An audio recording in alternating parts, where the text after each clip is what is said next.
আমার আজকের রেসিপি পুঁই শাকের চচ্চড়ি। আর এই চচ্চড়িটা বানানো খুব সহজ আর খেতেও খুব সুন্দর লাগে, কারণ পুঁই শাক সবসময় ভালো না লাগলেও মাঝে মধ্যে খেতে খুব ভালো লাগে। এখানে তার জন্য আমি নিয়ে নিয়েছি একটা পুঁই শাক আর তার ডাঁটাগুলো, আর নিয়ে নিয়েছি আলু একটা বেগুন আর কয়েক কোয়া রসুন আর কাঁচা লঙ্কা, আর এখানে 5 ফোড়ন শুকনো লঙ্কা। এগুলো দিয়েই আমি আজকে বানিয়ে দেখাবো পুঁই শাকের চচ্চড়ি। এখানে একটা কড়া বসিয়ে নিয়েছি, আর কড়ার মধ্যে আমি সর্ষের তেল দিয়ে দিচ্ছি। কিছুটা পরিমাণ 2 চামচ সর্ষের তেল দিয়ে দিলাম। তেলটা আমার গরম হতে দেব। আর এই কড়াটাতে আমি আগেও রান্না করে নিয়েছি বলে তেল হয়ে আছে কড়াটা।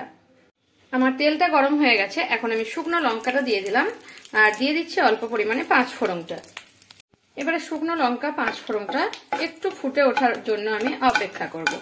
একটু লালচে কালার হবে শুকনো লঙ্কার, তার জন্য আমি অপেক্ষা করছি। হয়ে গেছে। এখন আমি যে রসুনটা নিয়েছিলাম, রসুনটা একটু থেঁতো করে নিয়েছি, অর্ধেক অর্ধেক করে এইভাবে একটু থেঁতো করে নিয়েছি, হাতে করে বা কিছুতে করে। আর সেটা আমি এখন দিয়ে দিচ্ছি। আর রসুনটা দিয়ে আমি একটু জাস্ট কয়েক সেকেন্ড অপেক্ষা করব রসুনটা গন্ধ বেরোনো অবধি। এবারে আমি দিয়ে দিচ্ছি আলুটা আর বেগুনটা। আলু আর বেগুনটা এর মধ্যে দিয়ে দেব।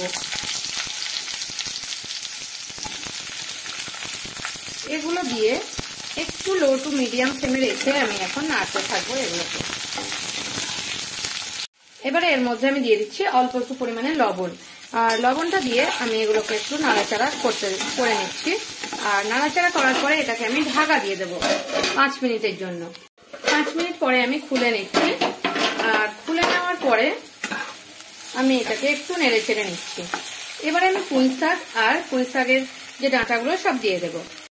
পুঁই শাকের ডাঁটাগুলো দিয়ে দিচ্ছি, পুঁই শাকগুলোও দিয়ে দিচ্ছি। আপনারা চাইলে এখানে একটু কুমড়োও ব্যবহার করতে পারেন, খুব সুন্দর লাগবে।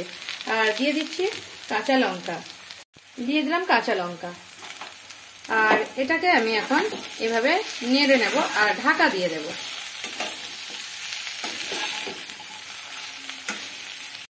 ঢাকা দিয়ে আবারও হতে দেব লো ফ্লেমে। 5 মিনিট পরে আমি খুলে দেখাচ্ছি।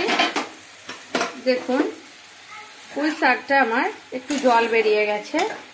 আর একটুখানি আমি এখন হলুদ দেব, খুব সামান্য পরিমাণে একটু হলুদ দিয়ে দিলাম। সঙ্গে আমি একটু সর্ষে বেটে নিয়েছি, সেই সর্ষে বাটাটা একটু দিয়ে দিলাম। এবারে এটাকে আমি আবারও ঢাকা দিয়ে হতে দেব। এখন আমি অল্প একটু চিনি দিয়ে দিলাম, কারণ চিনি দিলে একটা খুব ভালো টেস্ট আসবে। এবারে আমি এটাকে ঢাকা দিয়ে হতে দেব। আরো 5-7 মিনিটের জন্য ঢাকা দিয়ে হতে দেব। এবারে ঢাকা খুলে দেখুন এটা আমার তৈরি হয়ে গেছে। এখন আমি একটু খুন্তির সাহায্যে এভাবে ঘেটে দিচ্ছি। এখন গ্যাসের ফ্লেমটা অফ করে দিয়েছি। আর গ্যাস থেকে আমি এখন এটা একটা প্লেটের মধ্যে নামিয়ে নেব। আর একটা জিনিস দেওয়ার বাকি আছে, সেটা দেব।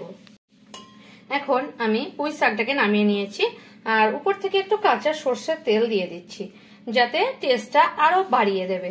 আমার ভিডিও যদি আপনাদের ভালো লাগে তাহলে আমার চ্যানেলকে সাবস্ক্রাইব করার অনুরোধ রইল। আর কমেন্ট করে জানাবেন আমার রেসিপিটা আপনাদের কেমন লাগলো। যদি ভালো লেগে থাকে তাহলে একটা লাইক করতে ভুলবেন না, আর প্রচুর শেয়ার করবেন।